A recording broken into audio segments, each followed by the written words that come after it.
All right, we had said it was two-parter, but now we're going three because who cares? We're not living by any rules. Maybe it's a four-parter, maybe it's a 100-parter. But if you like it and you're listening, then yay. If you're not, then who cares? We're talking to ourselves. Well, it's also sometimes therapeutic to get things out. A lot of people, I don't do it. I've never found it good, but I have friends who have issues who journal. Find it so video journaling is also good. Sometimes you say things, and when you hear them out loud, oh yeah, well maybe I'm wrong. So it's good sometimes to. And one thing that I've been experiencing, I've experienced with a couple of relationships is like, well, just looking at why am I in the same type of relationship over and over again? Like, why am I continually drawn to the same type of person again and again and again if I'm not happy in that relationship? It's obviously not that person's fault because it's like you only have yourself to blame, and ultimately, in the end, you're only in control of your own destiny.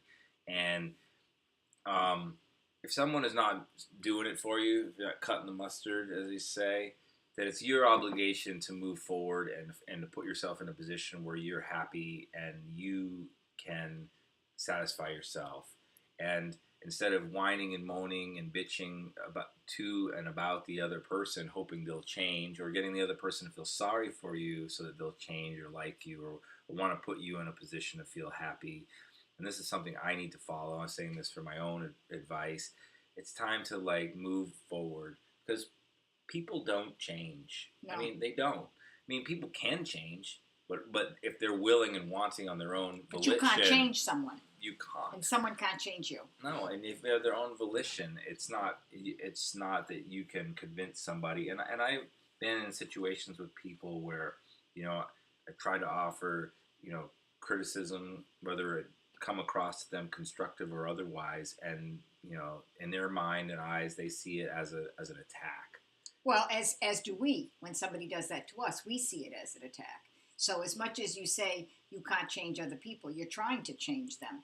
And you don't want to be told, we don't want to be told what to do, but we're very good at trying to tell other people what to do. So you and I both have that as a personality flaw.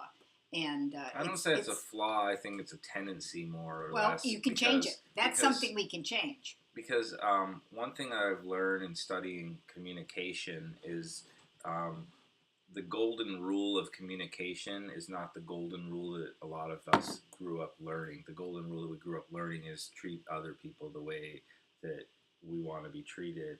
And that's not true. The key is to treat other people the way they want to be treated.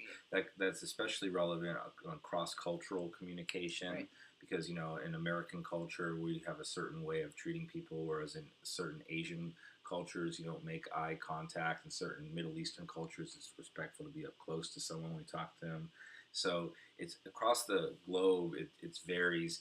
And then across, within a culture, from person to person, it varies on how you treat other people. So I think that's the key thing to remember is that, empathy is very important, like to show empathy. And there's going to be certain people out there that no matter how much you try to empathize and show your case and show your side of things, they're just not going to understand, or they're not willing to meet you halfway.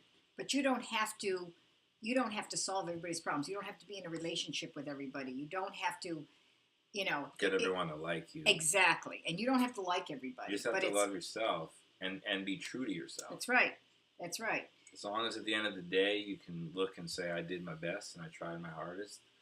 But I feel honest about that with yourself, not like fool yourself and believe it. Then I think that's the most important thing in communicating is listening. And we always say God gave us 2 ears and 1 mouth. So we should be listening twice as much as we're talking. So are we listening to people that we love and care about, or are we just talking? And that's something that I've had to train myself. And actually, there was a pivotal time in my life that I realized this, and it was actually, you did it when you were a teenager, and you were having some typical teenage problem, and you came home, and I was laying in my bedroom watching TV, and you came to me, and you started telling me about your problem, and I said, well, Angela, you got to do this, you got to do that, and you said, Mom, I don't want you to solve my problem. I just want you to listen to me. And that's where we fail in our relationships, is just listening. And that's stereotypically something that varies between genders. Like men typically want to solve the women's problems, whereas women are this is a stereotype, but what across the board, women are tend to be better listeners than men, whereas men typically try to fix and solve everything. If there's something broken, we want to fix it, like like a mechanic or something like that. Whereas women, even women with other women, they tend to just go and listen, have a shoulder to cry on, have someone to lean on. Not always. I mean, I've been in relationships not too long ago where, you know, I just want to vent and talk to somebody, and they don't listen. And one thing that I think is very unsatisfactory is, if that's a word, is that trying to have communication through texting. Not good. If you want to talk to someone, pick up the phone, call them, and Yes. if some people are willing to text back and forth and back and forth and back and forth, but you try to call them and they won't answer the phone, I don't understand that. I don't get that at all. I think it's key to, like, you lose a lot of context Yes. with people's voice, their tone, their inflection, and and all kinds of things when you're not speaking to someone, and even looking at someone, because most communication happens with the person's eyes and face. Mm-hmm. Like, looking into a person's face says more than actually a text message, because it's like, is there, like, what does that mean? Are they being sarcastic? Right. Avoiding passive aggressive behaviors like thanks a lot. Like, do you really mean that? And like you said, with listening, one thing that's really been frustrating to me, that I know I've done, and I'm trying harder not to, when there is a text message and that's the only available form, when you're having an argument, which arguments aren't always bad, they can be like a debate or discourse, and you're texting what you have to text, or you're saying what you have to say, and the other person already has queued up a rebuttal. Right. Well, they're not listening. Right. That's another form of not listening, is that they just want to kind of say, well, I've taken all of the points that I disagree with out of your argument, mm-hmm. and here's my rebuttal to all of those. I'm not going to acknowledge the parts that are valid. I'm just going to. Well, it's very unhealthy. I feel attacked almost. It's right. An attack, and like defensive response. This has happened to me in my work, where I you're emailing people back and forth, and I just have to say stop, and I pick them up and I call them, because things are not clear. And it's also happened 2 different times in my church. I'm a member of my church council, and emails can be misinterpreted, and people get defensive, and so emails, text are a great tool, but they can also create a lot of problems. So it's good to communicate, to listen, and I think that's a successful. Let me just interrupt you real quick. One of my favorite therapists that I had, I no longer see her because she's moved, but she really made a point to say that, like, don't communicate through text message and email, because it's all one-sided. Like, there should be a discourse back and forth. Look for breaks in the conversation and know when to jump in. Don't hog the conversation. But also, as the talker, you need to make breaks, and we as humans, we need to say, okay, I've made my point. Now I am going to consciously sit back and listen. And the key to all of this, to wrap up the 3 episodes, we've got about less than 3 minutes left, is purpose.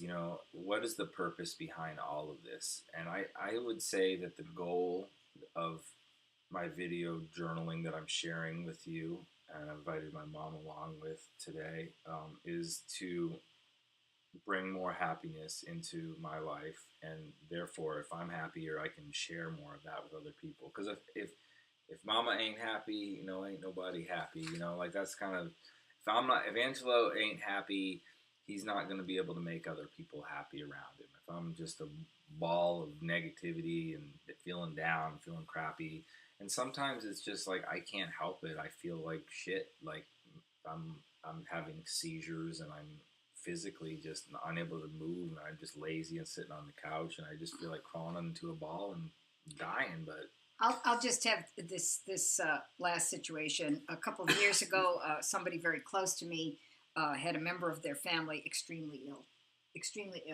potentially life ending. And so I was there for this person, and that became the whole topic of conversation and everything. And so I said, at some point, being a good friend, I said to her, okay, when you start walking down the street and somebody's coming the other way, they're going to say, oh my God, there she is. And they're going to cross the street. Do you want to be that person? Or do you want to be the person that when they see you coming down the street saying, I've made it through another day. Things are better today. And you can always find something positive in any situation. You can always find something negative.